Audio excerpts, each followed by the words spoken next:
Magandang umaga po sa atin lahat. Araw po ngayon ng Miyerkules at andito naman po si Professor Tonton Contreras sa isa na namang edisyon ng Usapang Politika dito sa Facebook Live at sa YouTube. Pag-usapan po natin ngayon ang aktivismo. Kaya ako gusto kong pag-usapan kasi dalawang bagay. Una, nabahala po ako na ang Pilipinas ang pinakamataas na bilang ng mga namatay ng mga environmental activists and defenders noong 2022. Out of the 16 reported cases in Asia, 11 ang galing sa Pilipinas. 11 out of 16 na mga namatay na environmental defenders, yung mga nakikipaglaban para sa kalikasan, ang namatay, 11 out of 16 sa Asia. At for 10 straight years, tayo ang nauuna sa Asia. Since 2002, 281 na po ang nabilang na itala na namatay. At hindi po diyan kasama pa yung mga nakakaligtas, yung mga hinaharas.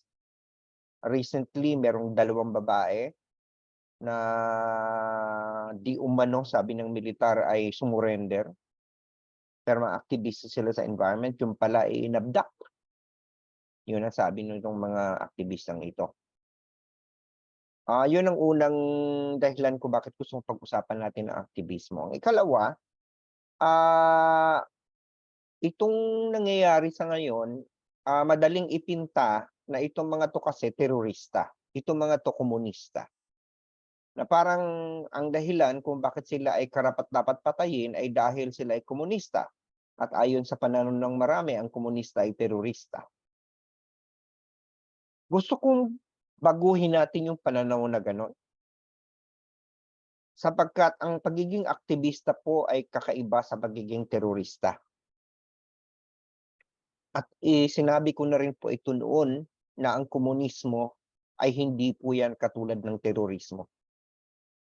Ano po ba yung komunismo? Ang communism ay isang pananaw na naniniwala na sa isang lipunan tayo po ay nahahati sa mga nang-aapi at mga inaapi, sa mga nang-iisa at iniisahan.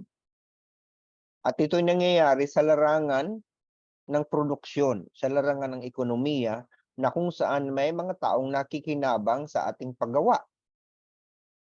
Sa madaling salita, kung ikaw ay kapitalista, ang iyong inaapi ay ang manggagawa at ang manggagawa sinasweldohan mo lang ng mababa para ikaw ay tumubo at magpayaman. Kapag ikaw ay isang hasindero o kaya may-ari ng lupa, ang mga magsasaka ay binibigyan mo lang ng maliit na parte at ang mas nakikinabang yung may-ari, yung Panginoong may lupa. So yan po ang focus ng komunismo. Ang pag-aaral at the same time ang pagbati ko sa mga sistemang hindi makatwiran, hindi pantay-pantay. Ito po ang komunismo. Ngayon, ang sinasabi ng iba, pag komunista ka na, terorista ka na. Hindi po lahat ng komunista ay nagiging terorista o hindi po lahat ng komunista ay naglalaban sa Estado. Marami pong mga bansa na ang communism o ang Marxism ay isang recognized na legal political party. Sa India, for example, may mga estado doon, may mga states na ang namumuno ay mga left-wing, mga Marxista at komunista. Sa Europa po, ang mga Marxist o communist ay kasali po sila sa eleksyon. At sila po minsan ay nananalo ng mga seats sa parliament. Mga progresibong puwersa po ang komunista. Ngayon, may mga komunista na gumagamit ng dahas. In the same manner na may mga right wing, kasi ang komunista left yan sa ideology. Yan yung naniniwala sa ideolohiya ng komunismo, tawagin yan ay makakaliwa. May mga makakanan din po na gumagamit ng armas.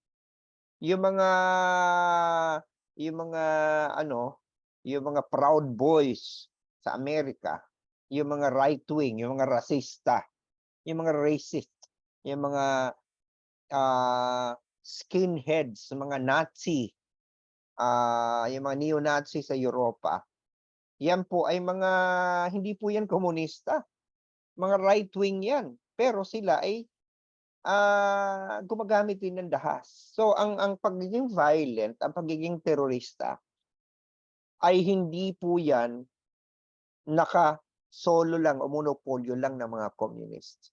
At hindi porket ikaw ay komunista, ikaw ay terorista na. Yan ay isa sa isang malaking kasinungalingan na nagsimula sa panahon ni Pangulong Duterte at patuloy pa ring pinaniniwalaan ng marami na kapag ikaw ay isang aktivista at isang progresibo, ire-red tag ka na.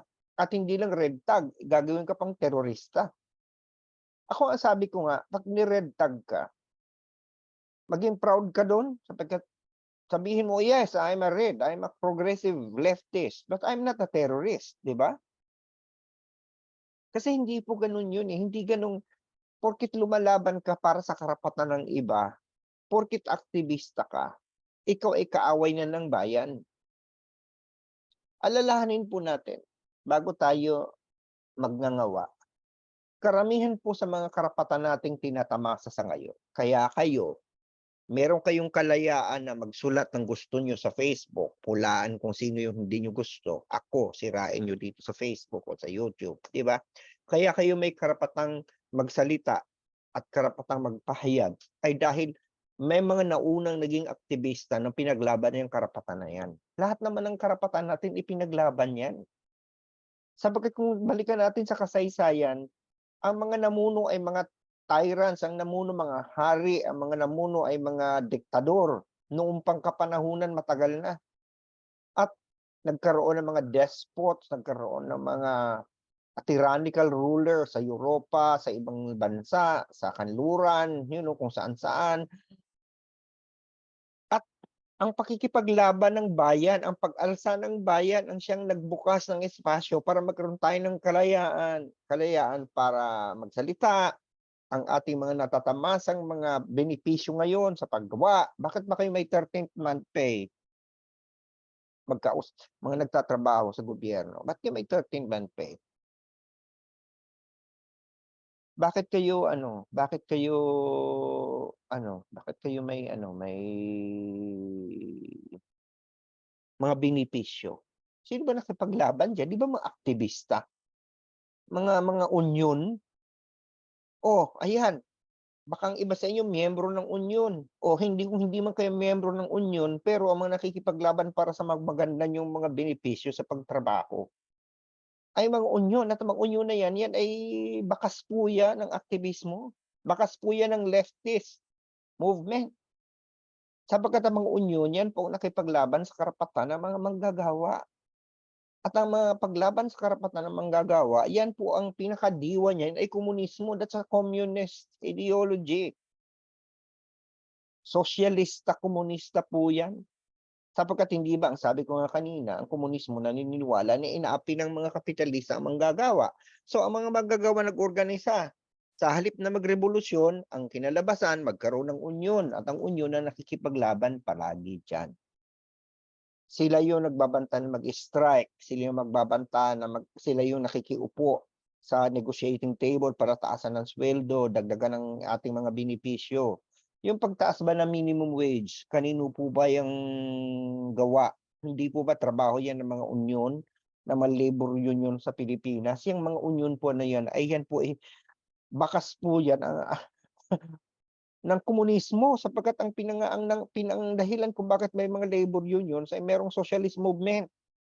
Kaya bago nga kayo magsalita, bago nyo pulaan ang komunismo, ay mag-aaral muna. Huwag kayong padadala dito sa mga ginagamit lang ang mga ganyan para mapasunod. Kaya yun, tatanong niyo ako, bakit ba ako galit? Ba't ba ako critical kay Sara Duterte? Hindi naman dahil sa wala. Dahil sa may rason na para bagang pinagpapatuloy niya ang diskurso ng kanyang ama na kapag lumalaban ka sa Estado, komunista ka. And therefore, terorista ka. Ngayon, maglabasan tayo ng resibo. Ano bang nasa batas? Laging sinasabi natin, terorista kapag ikaw ay lumalaban para sa karapatan ng kapwa. Terorista kapag ikaw ay nagrarally o progresibo. ikaw ay nagsasalita laban sa gobyerno para ipaglaban ang karapatan ng mga maliliit na tao. Yung mga environmental workers na nakikipaglaban para hindi magkaroon ng pagmimina sa isang lugar, para itigil ang pagputol ng kahoy, para itigil ang pagko-convert ng ating mga sakahan sa mga subdivision, ang tawag natin diyan mga komunista. Dahil kaya sila ay terorista. Maglabasan tayo ng resibo. Ano bang nakalagay sa batas? Ma-share nga natin itong RA 11479. Yan yung anti-terrorism law. Yan yung ginagamit natin na sangkalan kung anong terorismo. Ano ba nakalagay sa section 4, letter E? Basahin natin ito dito sa baba. O ayan, ipututur. Nasaan yung cursor ko? Ayan. Dinidefine nito ang terorismo. Pero ito ngayon. Basahin ko sa inyo itong sa baba, ha?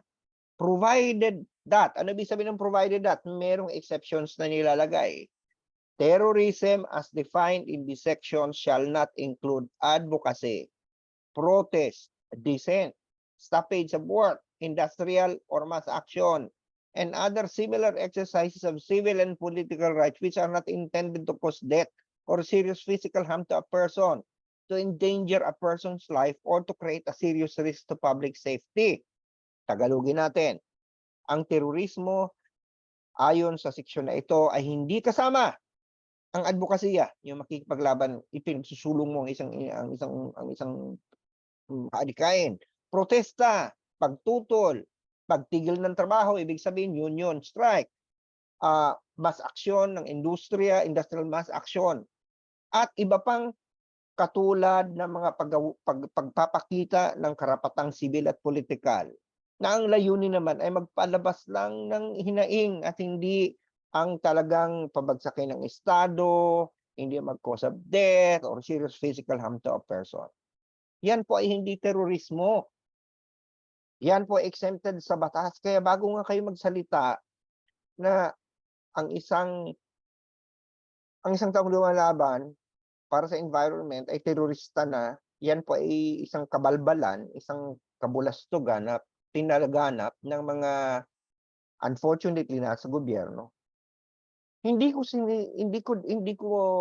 po sinasabi na walang taong gustong pabagsakin ng gobyerno. Hindi ko rin po sinasabing walang new people sa army, na walang nag-recruit para ma-estudyante ay mamundok at maglaban at mag-take up ng arms. Pero hindi po tama na i-generalize natin na lahat ng lumalaban, lahat ng nagpoprotesta, lahat ng lahat ng aktivista ay terorista na. Ang sabi ng iba, saan pa ba yung patungo, di papunta na rin doon. Excuse me, ako po nag-aktivista din. Ako hanggang ngayon lumalaban ako para sa karapatan ng kapwa-tao. Di ba? Nagbabatikos ako. Ako ba'y terorista? Di ba? Sumasali din tayo sa mga rallies at demonstration. Hindi ibig sabihin ikaw ay terorista na. Okay? So yun po ang dapat nating isipin. At alam ko maraming namang magkakyaw-kyaw mamaya. Again, hindi ko sinasabi po na walang mga taong gustong pabagsakin ng gobyerno. Pero wag po nating lahatin.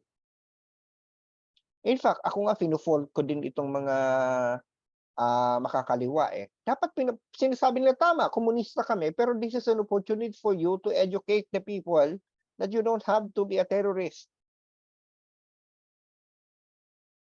Ang red tagging, parang pag ni-red tag ka, parang sinisintensyon ka na hindi kayo kaaway ng bayan. Hindi po. Sabi ko nga, bakit ba nakikipaglaban ang mga tao? Bakit ba nagrarally? Para ba sa pansariling interes yan? Bakit ba kapag kinikriticize ang gobyerno, parang gusto na lahat ng interpretasyon natin pababagsakin ito? Hindi. Ako ba pag kinikriticize ko si President Marcos, gusto kong pabagsakin ang gobyerno niya? Hindi.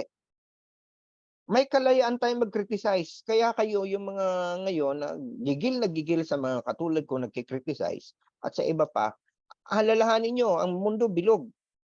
Sa susunod na mga panahon na ang magiging presidente hindi nyo nakakampi at kayo naman ang magreklamo at magrarally, tingnan ko lang kung anong masasabi nyo kapag kayo naman ang sinasabi na kaaway ng bayan. At kayo naman ang sinasabihan na kayo'y terorista. Hindi ba? Hindi laging Pasko. Hindi ko siguradong si Sara Duterte ang mananalo. Or alam mo, may mga nagsabi nga na parang, meron akong nabasa na isang dating opisyal ng gobyerno nagsabi na, ah, ano daw, ang mga tao, ito daw mga makakaliwa, mga progressives are so terrified of the Dutertes. Kaya eto, tinitira nila si Sara. Kasama ba ako dun? First of all, I'm not terrified of anyone. Not me, you know? Pangalawa, kapag sinasabi nating terrified ang mga progressive sa mga Duterte, siguro dahil may ginagawa 'tong mga masama sa kanila, edi inamin niyo rin. Kasi magte-terrify ka lang naman, takot ka lang kapag may banta sa'yo. But let me just point out, i you know, progressive forces which include leftists, socialists, feminists, etc., is already part of our history. Progressive forces are there. Tyrants and dictators will come and go. Sinasabi ko sa inyo. Ito mga Dutertes, maaring mawala na to in the future. Many years from now, maaring they will no longer be there. But the progressive causes will remain. Sapagkat lagi pong nasa germane yan sa human existence na ipaglaban ng karapatan. Nandiyan lagi yung issue na sa isang sitwasyon ay may mga hindi natutugunan ng hinaing, merong mga ng abuso, lagi po yang naandyan at lagi may lalaban. Gusto ko lang isalagay natin sa konteksto. Ito po ang aking pagtatapos. Na sana bago tayo magsabi na isang tao ay terorista, na yung mga nagrarally sa labas ay mga threat sa bayan, alalahanin po natin na hindi po yan totoo. At wag natin po silang tatawaging terorista sapagat mismong ang batas na nag-create ng anti-terrorism law ay nagsasabi ng ang protesta, ang dissent, ang mass action, ang strike, ang welga, kapag ang layunin lamang labas ng hinaing at hindi pabagsakin ng gobyerno o kaya patayin, gamitin ng armas para makasakit, yan po ay hindi terorista. Yan po ay lehitimong konstitusyonal na proseso. Yan po ay lehitimong pagpapahayag lamang ng karapatang magsalita. At sinasabi ko po sa inyo, bilog ang mundo. Huwag po kayo masyadong maangas ngayon. Bagat siguro kayo, natutuwa kayo sa nangyayari. Dahil suportado niyo ang gobyerno. Pag darating yung panahon na hindi niyo suportado ang gobyerno, ano kaya mararamdaman niyo kapag patatahimikin kayo? Anong mararamdaman niyo kapag huhulihin kayo? Anong mararamdaman niyo pag pabawalan kayo mag-rally? Anong mararamdaman niyo pag tawagin kayong terorista? Di ba? Hindi walang forever sa politika. Okay? Mag-isip-isip po tayo. Okay? Sana po nakapagsilbi ako sa bayan dahil sabi sa akin, you serve the people, at sana nakapagturo sino kaisipan natin ko yung mga puso at nakapagpabago ko ng mga pananaw sa buhay, lalong-lalo na sa usapang politikal. Dahil sabi sa akin ng Lasal, teach mind, that's heart and transform. Ingat po tayo. Enjoy the rest of the week. Kita-kita po tayo sa Biyernes. Lagi kong sinasabi, UP naming mahal, Animo Lasal. Bye for now. See you Wednesday. Friday. Take care. Bye.